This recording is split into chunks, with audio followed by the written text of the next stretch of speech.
the gleaming paint, the hand-welded steel, and the smell of old leather and race fuel, a quiet war has been raging for over half a century. It's not a war of bullets, but of rev counters, of engine notes and engineering egos, between three of the most legendary names to ever roll out of Europe: Ferrari Dino 246 GT, Lamborghini Miura, and the ever-suave Aston Martin DB5. Each of these machines was born not just from mechanical ambition, but from something deeper: pride, revenge, loss, and perhaps a bit of madness. Let's start with the Miura. In 1966, it didn't just arrive, it crashed through the gates of the supercar world like a rock star riding a bull. A transverse V12 mounted behind the driver? Unheard of. It was an engine layout stolen from race cars and shoved into a street-legal sculpture that looked like it was painted by fire itself. The Miura wasn't just beautiful, it was unhinged. Ferruccio Lamborghini didn't build it to impress. He built it to punish Ferrari. After Enzo Ferrari dismissed him as nothing more than a tractor builder, Ferruccio did what any reasonable man would do. He recruited the most rebellious engineers in Italy, some allegedly ex-Ferrari defectors, and told them, let's make something that keeps him up at night. What came out was the Miura, and it did more than that. It haunted him. The Miura could hit 170 mph in a straight line, but that wasn't the terrifying part. No, the terror came in the corners, where the mid-senger chassis flexed like a violin string and the rear end danced with every breath of throttle. Drivers called it seductive, unforgiving, like ballet on a tightrope made of nitroglycerin. One test driver famously vanished for 3 days after pushing a Miura through the Dolomites. When he returned, he was different, quieter. He sold his Miura, bought a bicycle, and moved to Sicily. No one knows why. And just as Italy was painting the roads in V12 fury, across the channel, Aston Martin was sharpening a different blade. The DB5 wasn't about showing off, it was about sliding under the radar while looking better than anyone else. The 4L straight six, paired with its 5-speed gearbox, wasn't the fastest, but it was smooth, reliable, confident, like a tuxedo with a revolver stitched into the lining. The DB5 became famous as James Bond's ride, but real drivers knew there was more under the sheet metal than gadgets and glamour. The British government reportedly tested early versions of the DB5 for actual intelligence work. Rumors swirl of GPS prototypes, bulletproof door panels, and cloaked tracking devices. One DB5 painted silver birch disappeared in Berlin during the Cold War. No records, no recovery, just a coded report from MI6 that read, "The asset remains mobile." But the DB5 wasn't just spy fiction. On the road, it was confidence made chrome. The handling was smooth, the ride plush, the feedback sharp without being scary. It didn't scream for attention like the Miura. It just waited for the world to catch up.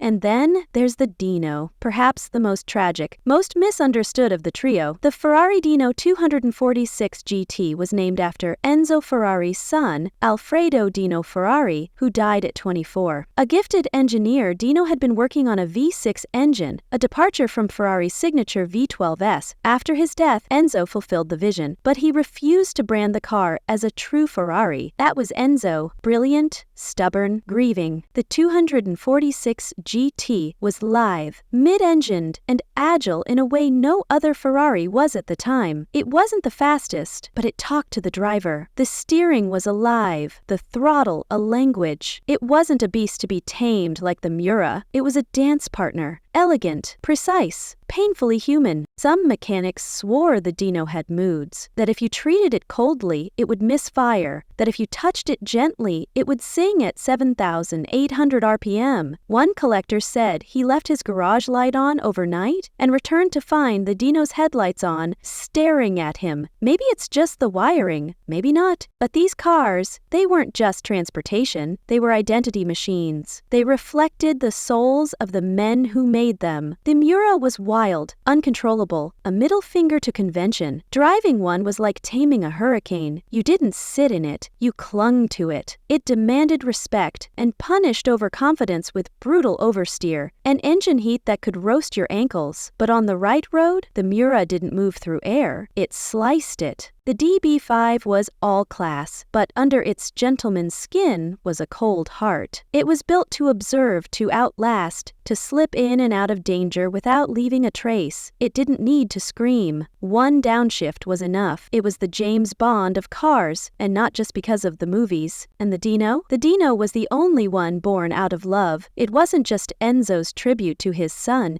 It was a car trying to prove it was worthy of the Ferrari name, without ever being allowed to wear it. It carved corners like it was painting with rubber. It didn't roar. It ached, but the driving experience? Perfectly imperfect. It made you feel everything. Years later, these cars still spark bidding wars. One Miura SV sold for over $3,500,000. A DB5 from Goldfinger went missing in 1997. Some say it's hidden in a Gulf vault. Others whisper it was smuggled into Russia. And a Dino? One was literally found buried in a Los Angeles backyard in 1978. No plates, no history. Just dirt, rust, and an engine that still turned. So who really ruled the road? Excitingly fast, dangerously sexy, and completely insane? The Dynapoist? Emotional? The underdog who stole the purist's heart? Or the DB5? Cool, collected, a gentleman's assassin in a world of brutes? Maybe it was never about dominance. Maybe it was about legacy. Each car a reflection of its era, its maker, and the human flaws we hide under horsepower. But one thing is certain, these machines weren't just built, they were born. And if you ever find yourself behind the wheel of one, alone, late at night, engine idling, mirrors watching, don't ask which car rules the road. Ask if the road still remembers them. Which would you drive into the legend? Drop a comment, Dino, Miura, or DB5. Which icon calls your name? Like this video if you believe cars have souls. Subscribe for more stories where horsepower meets history and metal remembers.